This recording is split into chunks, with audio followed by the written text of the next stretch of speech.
আসসালামু আলাইকুম রহমতুল্লাহ। দেশ ও প্রবাসে যে যেখান থেকে দেখছেন আমাদের লাইভ, আমি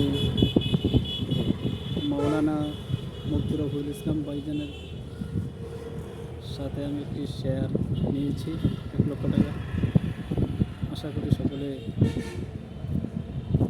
এই ব্যবসা যে কামিয়াবি করতে পারে সেই লক্ষ্যে সকলে দোয়া করবেন। আমিন আমিন।